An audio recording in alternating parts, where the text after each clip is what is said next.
I am sorry you have to see all this. I should have used more chloroform.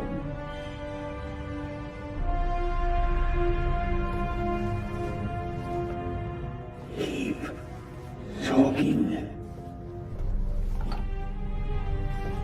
Why?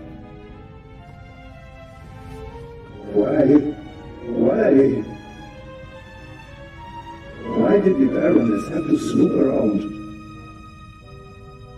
Why did you have to snoop around? And that glove there. You want to plant evidence on me, yeah? I left no evidence. There is no trail. And yet you can't just leave me in peace, can you?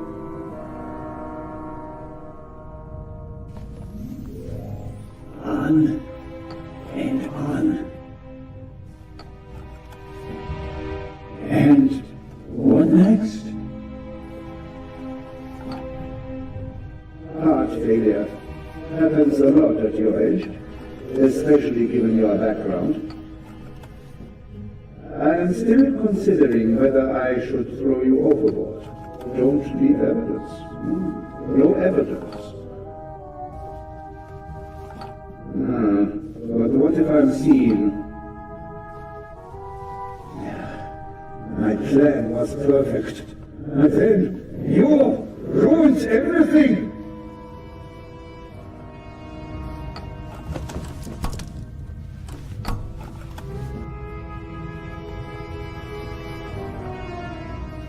On and on. Chloroform? I had it in my bag, just in case. You were supposed to be asleep. I am not a monster, you know? I have nothing against you. Nothing at all. But what can I do? You forced my hand. It's your fault. Yours alone.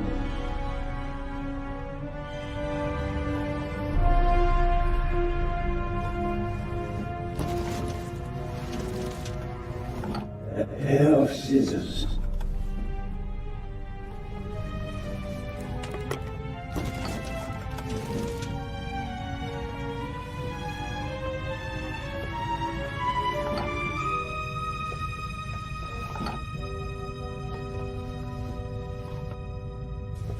Can't reach it. On and on.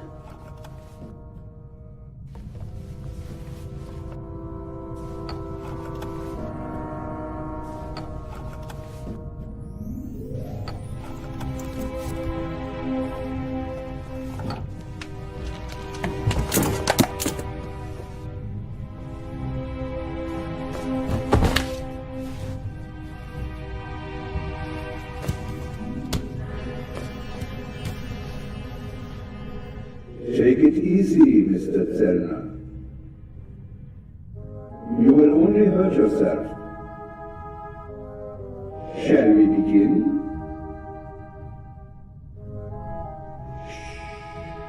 It's almost over. I will...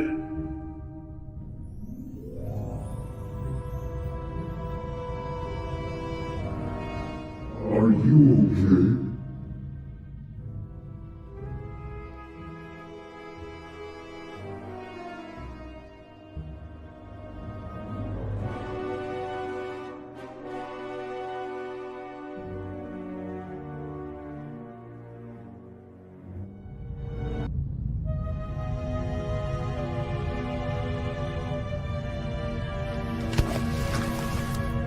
Thanks. A wet towel works miracles. I told you so. Out with it then. What were you doing down there?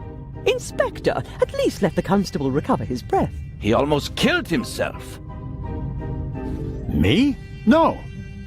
Dr. Gebhardt would have taken care of that for me. Where is he? Gebhardt? He's vanished without a trace. We're searching the ship from top to bottom. One at a time. Tell me, Zellner, what did you find out? Dr. Gebhardt killed Baroness von Trebitz. Impossible. Do you have proof? Besides the fact that he wanted to kill me? But wasn't the doctor with you when the shot was fired?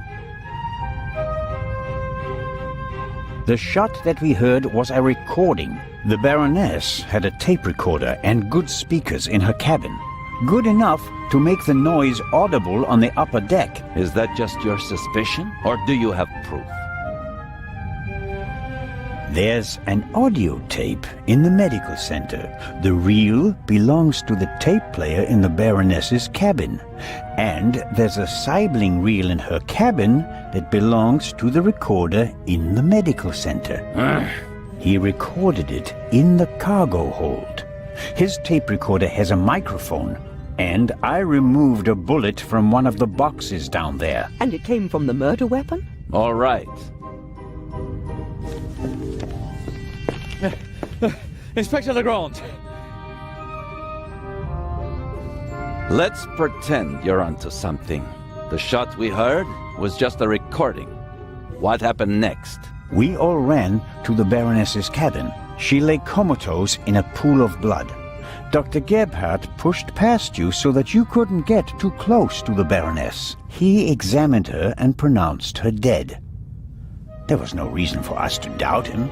The shot, the blood, the Baroness lying there lifelessly. But she was only unconscious, knocked out by the chloral hydrate that the doctor had poured into her glass shortly before. The doctor had a glass in his hand when you came in. He wanted to remove the evidence, but you gave me the glass instead, Captain DeConti, and unintentionally knocked me out as well. Nonsense. There was blood everywhere. And the Baroness is certainly dead enough, isn't she? Then who did shoot her? And when? She wasn't shot. She was poisoned. And yet I saw the hole in her chest with my own eyes. Aha! She must have been shot. Well, ingenious. Where was she shot? Then it was the doctor, of course. He shot the sleeping Baroness in her cabin, barely 10 meters away from us. What are you saying? The doctor was alone in the cabin for a while. When the alarm went off, it was deafening. I couldn't even hear myself. And I found a pillow with burn marks. Could have been used to muffle a gunshot. And the blood? The blood wasn't real. Dr. Gebhardt mixed up a liquid that looked like fresh blood to the casual observer, but the liquid remained red instead of becoming darker and browner from exposure to the air. That meant he had to clean the body and get rid of the bedding. But the blood was already there when we first entered the cabin. Dr. Gebhardt was in the Baroness's cabin before the murder. He hid a surgical glove full of the red liquid under her sheet. The Baroness, dead tired, fell onto her bed. The glove burst and the blood spread across the bed. I found the burst glove in the medical center. But why did he do it? What was his motive? Inspector?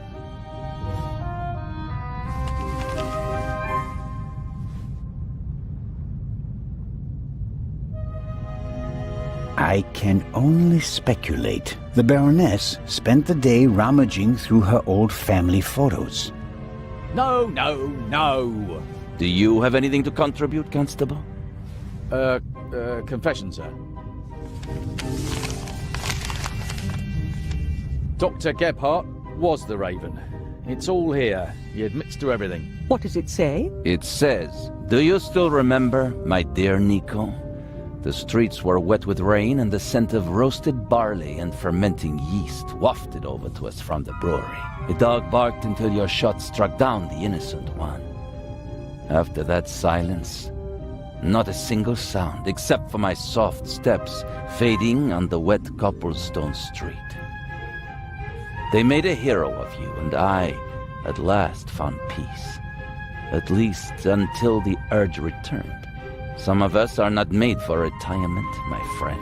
I thought they would assign this case to you, and that thought pleased me. We'd finally find out who was truly the better man.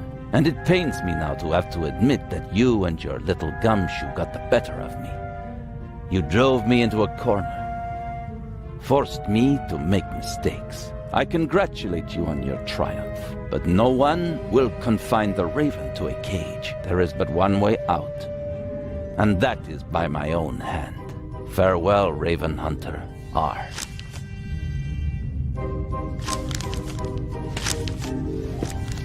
Inspector Legrand.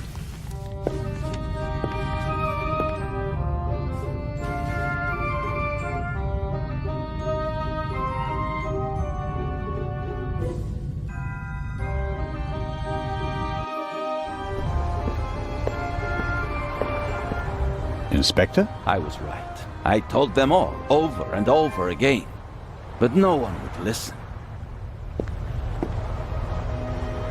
You think that Dr. Gebhardt was really the Raven? The things Gebhardt describes in his letter aren't part of any police report. Only someone who was there would know them. Couldn't there have been others involved? One of the police, for instance. What if one of them changed sides? Why is it so hard for you to accept the simple truth? There was never a new Raven. There was only ever the old one.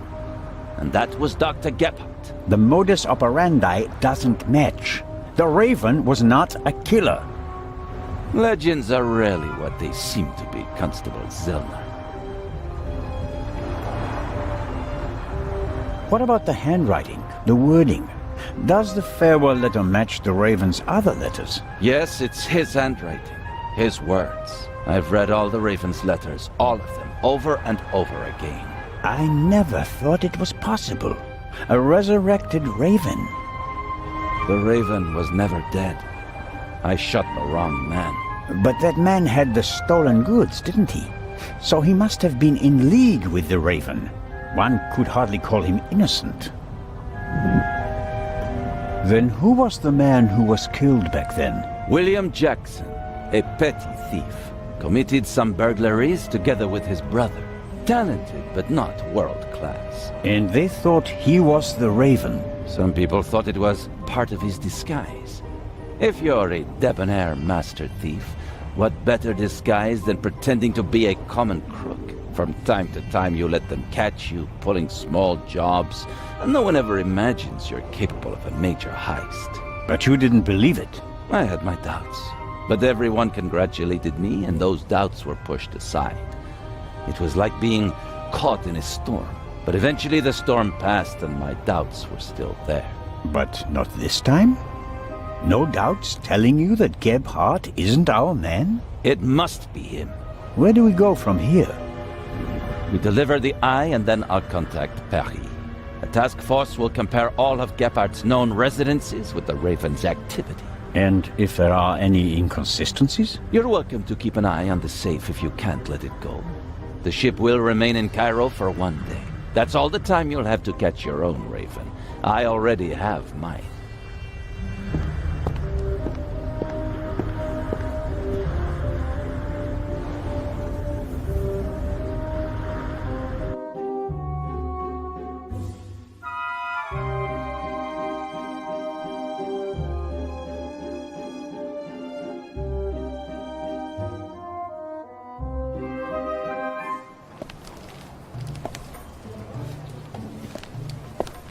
Ah, you're one of Legrand's men, aren't you? My name is Anton Jakob Zellner. You've come just in time. Grace, my dachshund, is missing.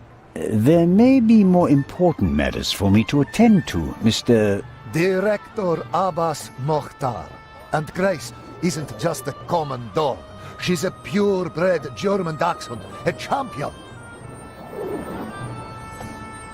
So, the exhibition will still open tonight. But of course, everything has been arranged.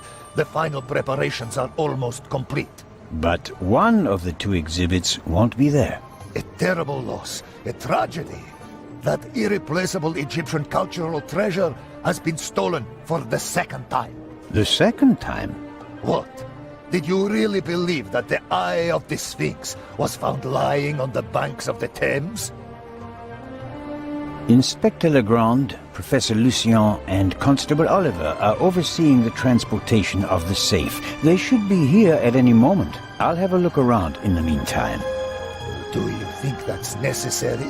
The Raven is dead, after all. If you mean Dr. Gebhardt, his body was never recovered. Nor the stolen eye of the Sphinx, for that matter. It does us a great honor that the Inspector is concerned about us. But we have everything under control. Legrand isn't as concerned as he should be. But I am. Is the museum closed? Yes. Only carefully selected guests may enter the museum during preparations for the gala. And of course, you're one of them, Mr. Constable. What can you tell me about the museum's security system? One of the best on the market. And the second eye will still be exhibited in our special treasure chamber, which is extra secure. Treasure chamber? See for yourself, to the right of the entrance. The eye is as safe as the British Crown jewels. I think I'll have a look around the museum. Please do. There's a lot to see. And you let me know if you see Grace, won't you? I hope we find her before the great inspector arrives. Isn't it fantastic how he solved the murder on the ship? Legrand? Of course. It's in all the newspapers. The murder of the wealthy Baroness von Trebitz, and how the great Inspector Legrand identified the murderer in just one day. It's the stuff legends are made of. You should count yourself lucky to have the chance to learn from him. What exactly do the newspapers say? Everything. It's fantastic. Someone on board must have informed the press immediately. Of course, it's a great advertising for us. The reporters will queue up tonight. And it was reported that Legrand found the murderer. Of course! Who else? Well, I wasn't exactly uninvolved. Of course. Legrand surely has assistants, but honor to he who deserves to be honored. Right? Well then. Be seeing you, Constable. Grace! Here, Gracie. My sweetheart. Where are you? Oh, Mr. Inch. Mr. Inch. There you are. I am so sorry. Baroness von Trebitz was a good-hearted woman. She did so much for the museum. As you say, sir. And you? Are you leaving so soon? I'd like to go back to my hotel. These last days have been such a strain. First, you sneak into the museum without greeting me, and then you want to leave just as quickly? I didn't want to disturb you, and we'll have time enough tonight. Yes, you simply must come tonight. I wanted to present Baroness von Trebitz with him. Now you'll have to accept it. Of course, if you insist, sir. The Baroness paid for all this. Without her, there wouldn't have been an exhibition or a gala. She was very generous. Yes, she was. If you'll excuse me now. Constable Zellner, I want to thank you again for all you've done. You saved me, you could say. My pleasure. See you tonight.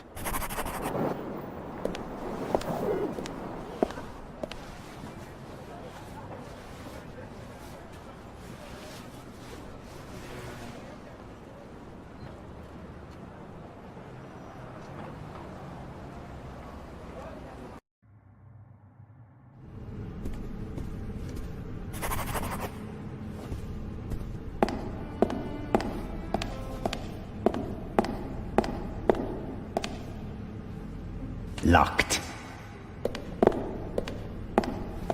The door is closed if the guard room isn't occupied. That makes sense. Though I would have expected the guard room to be occupied all the time, especially on a day like today.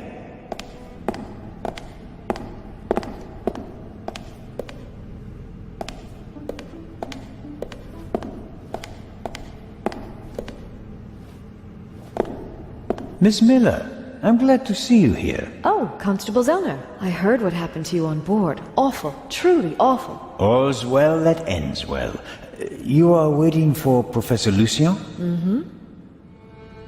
Tomorrow you'll be sailing down the Nile, if I heard correctly. That's right. I'm sure it will be an amazing experience. But you don't seem to be very excited. Oh, but I am. It's very generous of Lady Westmacott to invite me, and especially Matty. He'll learn a lot. But Well, Professor Lucien offered to join us. then Matt will learn even more. And I'm sure it won't be unpleasant for you either. No, I just don't know how Matty would react if Edgar came with us. I understand. I could test the water to see how he'd feel about it. Would you do that? Oh, thank you, Constable Zellner. Were you able to find out why Professor Lucien left the forecastle so suddenly last night? No, not really. We only had a brief conversation. He was still very nervous. He was like that on the train as well. Seems to be typical of him. It must be something to do with the burglary at the museum. It really affected him. But he told me not to worry about anything. He said, soon this would all be over. Really? How did he mean that? Oh, I didn't ask him, Constable. Are there other passengers from the ship here? Oh, yes, we arrived as a group. David Kreutzer, the violinist, was with us. So were Miss Myers and Mr. Inch. He seems to have gotten over the death of the Baroness pretty quickly. He seems positively relaxed. I've met him. He looks on the bright side of life, so to speak. Where is Mr. Kreutzer? He's over in the treasure chamber. Maddie is downstairs in the main hall. I'm afraid I'll hear the sound of something priceless shattering any second. Matt will be careful, Miss Miller. I'll continue my tour of the museum. Oh, yes, there's so much to see.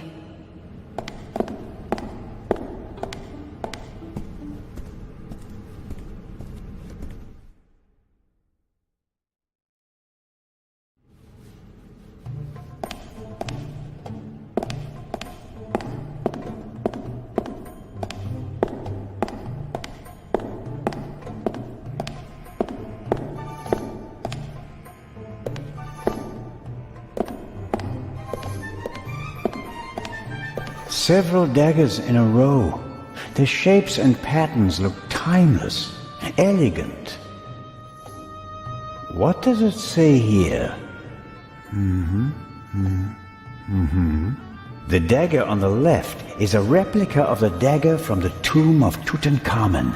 It must have been incredibly precious during his lifetime because it's made of iron. Thousands of years before the Ice Age, meteorites were the only source of pure iron. So a star that fell from the sky, bringing a substance that's harder than anything they'd known before, would have been a dramatic event. No wonder they used it to forge a weapon for the godlike pharaoh.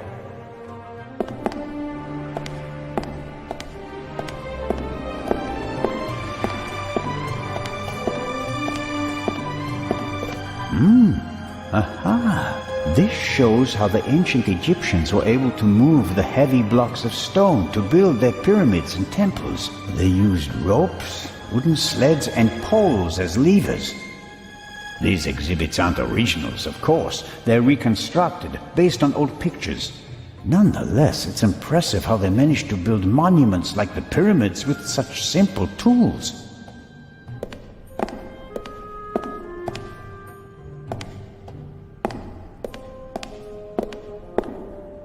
Impressive, isn't it? Thousands of years old, and still beautiful. That it is. They dug it out of the sand near Thebes over 50 years ago. I was there. Really? I met my husband there. He was an assistant on the dig, and was ordered by the director of the excavation to take care of that writer. I financed many excavations in the following years, here in Egypt and in the Near East. I visited my husband, together with our son. It was the best time of my life. But a museum is no place for nostalgia. What can I do for you? You've had a long and successful life, Lady Westmacott. What's that supposed to mean, Mr. Zellner? That I should be ready to leave the stage? Because I'm not. Oh, I didn't want... I'm here because life is here, Constable. Or was. I have never lived as much as I have here. No fame, no money can buy that. I understand. I'm sorry, Constable Zellner. Such an outburst isn't fitting for a woman of my age, and an English woman at that. Let's talk about something else. Your son. You haven't said much about him. Or perhaps you did, just not by name. You're an attentive listener, Mr. Zellner. I was wondering why you knew so much about Miss Miller's unhappy marriage. I stopped paying his bar tabs, stopped paying reporters to hush things up. He got to know her and went with her to America to start a new life. You can change your name easily, but not who you really are. He has my eyes, doesn't he? The Part 2 novel is for him, isn't it? If I couldn't provide Matthew with a good father, then at least I can provide him with a good start in life. When I was working on the ship, I felt like one of the detectives in your novels. You were lucky. It was an unusual murder. Most murders happen in the heat of the moment or are committed by idiots. They're uninspired. But Gebhardt thought it through. He could have succeeded. I don't know. He made too many mistakes. He couldn't have known that the Baroness, almost unconscious from the drugs, would lock her cabin door. But that was a risk. The plan was too complicated and sloppily executed. You certainly are a harsh critic, Mr. Zellner. He could have shot her on the side deck and thrown the weapon into the sea. With no witnesses, no one would have suspected him. How boring.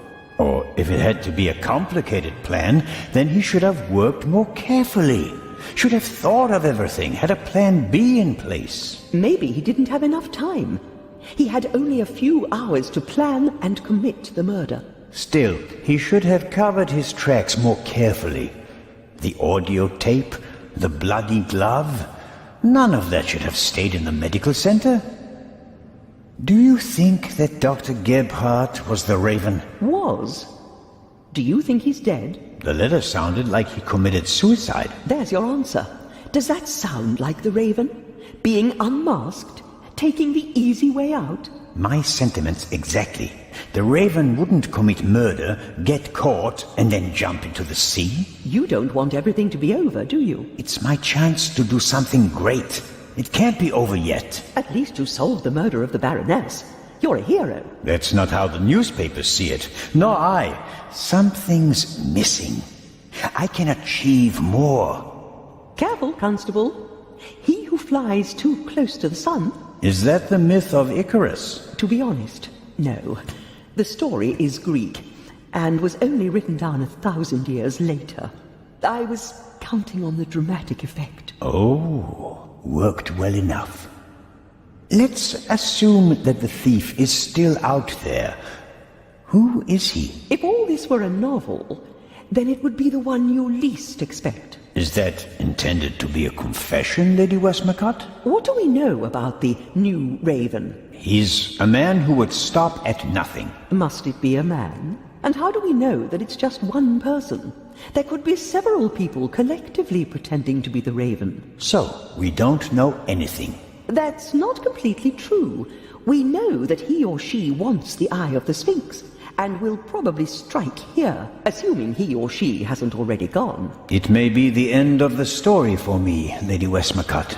Inspector Legrand will arrive soon and send me to the hotel.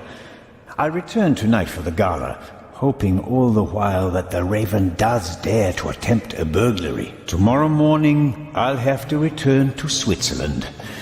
What an unsatisfactory ending that would be. It wouldn't be a triumphant ending, but it could be worse. At least you'd still be alive, Constable. Will you attend the gala tonight, Lady Westmacott? But of course. The antiquities, the delightful atmosphere. And who knows, perhaps there will be another spectacular burglary. And your cruise? The ship doesn't leave until tomorrow.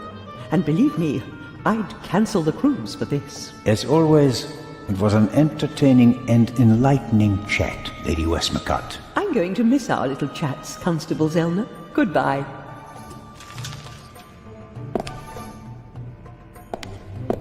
A figure of Imhotep, who comes in peace from around 2700 BC.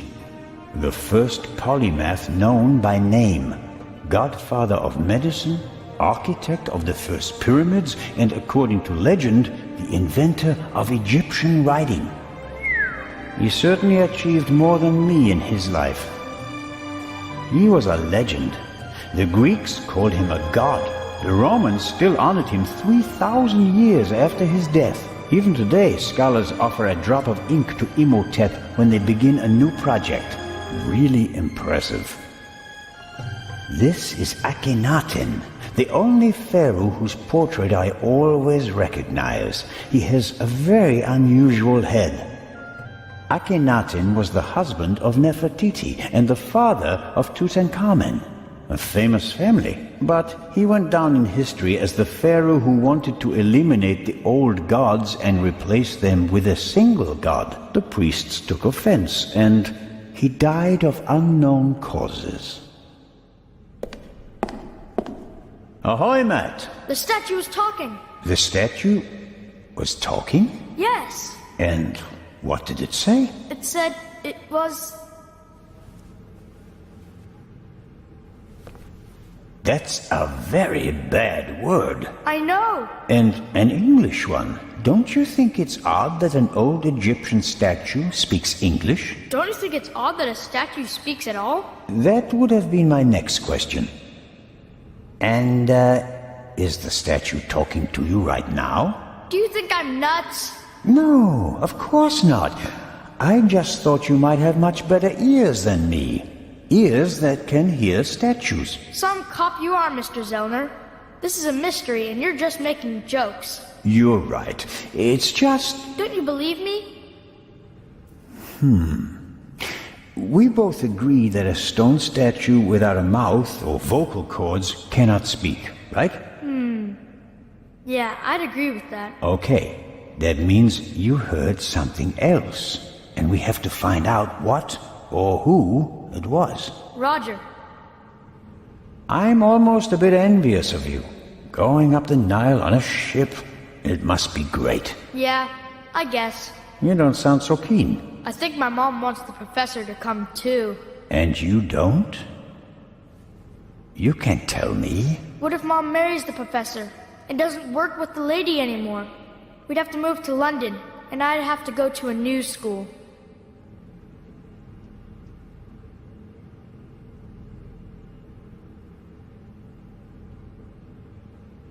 You like your life as it is, and you don't want to change a thing, right? Mm-hmm. But have you ever thought about whether your mother is happy? The world doesn't revolve around you, you know. If you're unhappy, you have to do something. Sometimes you have to take a chance. And in that case, you need all the help you can get. Do you mean Mom isn't happy? I don't know. What do you think?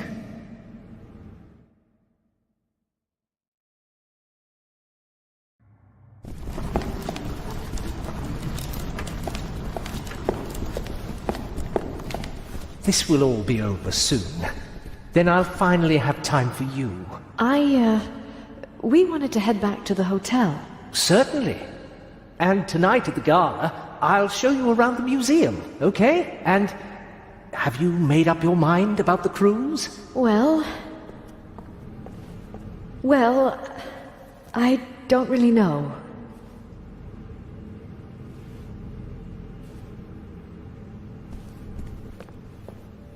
Oh, come on, Mom. Who could teach us more about Egypt than the professor? Then it's settled.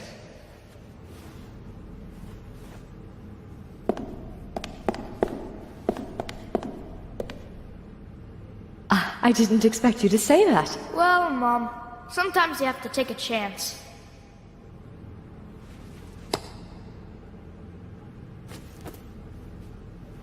Well, who wants ice cream? Me! Actually, Mr. Zellner still owes me some.